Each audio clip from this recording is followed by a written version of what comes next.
नमस्कार, मैं हरकिशन भारद्वाज। राजनीतिक विज्ञान की फर्स्ट रिवीजन क्लास में आपका स्वागत है। आज हम पर्यावरण और प्राकृतिक संसाधन चैप्टर को देखेंगे।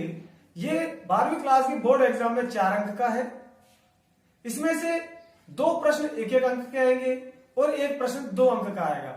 आप देखिए, पर्यावरण और प्राकृतिक संसाधन। वैश्विक राजनीति में पर्यावरण की चिंता क्यों? जैसे प्रश्न आ जाए 2 नंबर का कि वैश्विक राजनीति में पर्यावरण की चिंता क्यों है, तो इसमें देखिए आप, विश्व में कृषियों की भूमि की उर्वरता में कमी होने, चरागाहों के चारे खत्म होने, मत्स्य भंडारों के घटने तथा जलाशयों में प्रदूषण बढ़ने से खाद्य उत्पादन में कमी आ रही है। स्वच्छ पानी की सुविधा की कमी के कारण विकासशील देशों में 30 लाख से भी अधिक बच्चे प्रतिवर्ष मौत के शिकार हो रहे हैं। प्राकृतिक वनों की अंधाधुंध कटाई से जैव विविधता में कमी आ रही है।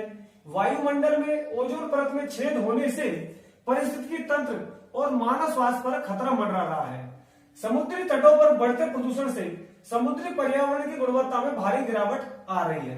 पर्यावरण के ये मसले वैश्विक राजनीति का विषय इसलिए है क्योंकि इन्हें किसी एक देश की सरकार इनका पूरा समाधान अकेले दम पर नहीं कर सकती। इन्हें वैश्विक स्तर पर सभी देश साझा रूप से इन मुद्दों का हल निकालते हैं। आर्थिक विकास के कारण पर्यावरण पर होने वाले असर की चिंता ने 1960 के दशक के बाद चिंतित किया है। तो ये वैश्विक राजनीति में पर्यावरण की चिंता है। अब आप देखिए 1960 के दशक के बाद क्या हुआ। क्लब ऑफ रोम ने 1972 में लिमिट्स टू ग्रोथ पुस्तक द्वारा विश्व की बढ़ती जनसंख्या से प्राकृतिक संसाधनों के विनाश के अंदेशों को व्यक्त किया है। यानी 1972 में क्लब ऑफ रोम ने एक पुस्तक प्रकाशित की जिसका नाम था लिमिट्स टू ग्रोथ। इस पुस्तक के द्वारा विश्व की बढ़ती जनसंख्या से प्राकृतिक संसाधनों के विनाश के अंदेशे को जताया गया है। अब आप देखिए 5 जून 1972 को संयुक्त राष्ट्र संघ पर्यावरण कार्यक्रम यूएनईपी सहित अनेक अंतरराष्ट्रीय संगठनों ने पर्यावरण से जुड़ी समस्याओं पर सम्मेलन कराए ताकि पर्यावरण की समस्या पर कारगर प्रयासों की शुरुआत हो सके। 1-2 नंबर का प्रश्न आ सकता है कि रियो सम्मेलन क्या है। रियो सम्मेलन को पृथ्वी सम्मेलन भी कहते हैं, तो पृथ्वी सम्मेलन या रियो सम्मेलन पर टिप्पणी लिखिए। आप देखिए इसमें रियो सम्मेलन जून 1992 में संयुक्त राष्ट्र संघ का पर्यावरण और विकास के मसले पर केंद्रित एक सम्मेलन ब्राजील के रियो डी जेनेरो में हुआ।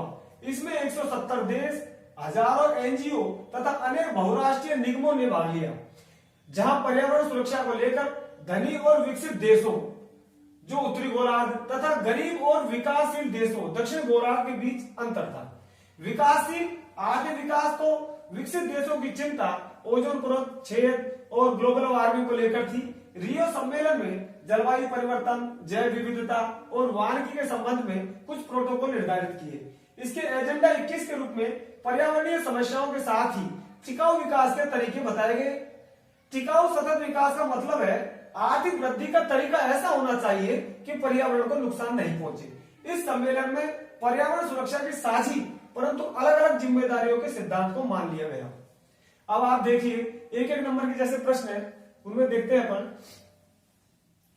1987 में मॉन्ट्रियल समझौता हुआ यूएनईपी के तहत। इसमें ओजोन परत क्षय को रोकने हेतु गैसों के उत्सर्जन में कमी की जाए। आगे देखिए 1987 में ही world report our common future यानी हमारा साझा भविष्य, जिसमें चेताया कि आर्थिक विकास के तरीके आगे चलकर टिकाऊ साबित होने चाहिए। 1959 में अंटार्कटिका संधि हुई।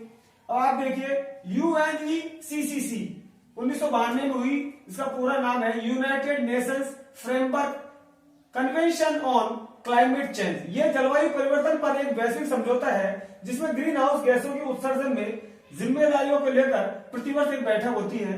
1997 में जापान के क्योटो प्रोटोकॉल में एक अंतरराष्ट्रीय समझौता हुआ जिसे क्योटो प्रोटोकॉल समझौता कहते हैं। क्योटो प्रोटोकॉल इसमें औद्योगिक देशों के लिए ग्रीन हाउस गैसों के उत्सर्जन का कम करने के लक्ष्य, ग्रीन हाउस गैसों के उत्सर्जन से विश्व का तापमान बढ़ता है जिसे ग्लोबल वार्मिंग कहते हैं। भारत ने 2002 में क्योटो प्रोटोकॉल पर हस्ताक्षर और अनुमोदन किया था। अब आप देखिए एक प्रश्न जैसे 2 नंबर का आ जाए, साझी संपदा क्या है? साझी संपदा उन संसाधनों को कहते हैं जिन पर किसी एक का हक नहीं बल्कि पूरे समुदाय का अधिकार होता है, जैसे संयुक्त परिवार का चूल्हा, चारागाह, मैदान, कुआं, नदी आदि। वैश्विक संपदा मानवता की साझी विरासत, विश्व के 2 हिस्से और क्षेत्र जिन पर किसी एक देश का अधिकार नहीं होता है उन्हें वैश्विक संपदा या विश्व की साझी विरासत का दोहन और प्रदूषण कैसे होता है।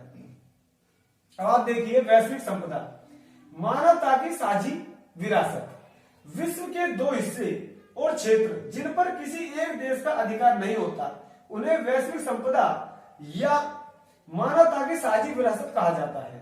इनका प्रबंधन साझे तौर पर अंतरराष्ट्रीय समुदाय द्वारा किया जाता है, जैसे पृथ्वी का वायुमंडल, अंटार्कटिका, अंतरिक्ष आदि। अब देखिए विश्व की साझी विरासत का दोहन और प्रदूषण कैसे हो रहा है। औद्योगिकीकरण से तापमान बढ़ रहा है, ओजोन परत में छेद हो रहा है, यातायात के साधनों में वृद्धि हो रही है जिससे वायु प्रदूषण हो रहा है, तापमान की वृद्धि से जैव विविधता पारिस्थितिकी तंत्र गड़बड़ा रहा है। तो ये जो पूरा चैप्टर है इसको हमने बहुत शॉर्ट में किया है और ये रिवाइज चैप्टर है। यदि आपने इसको 2-3 बार देख लिया तो आपके 4 नंबर पक्के हो जाएंगे। Okay, best of luck.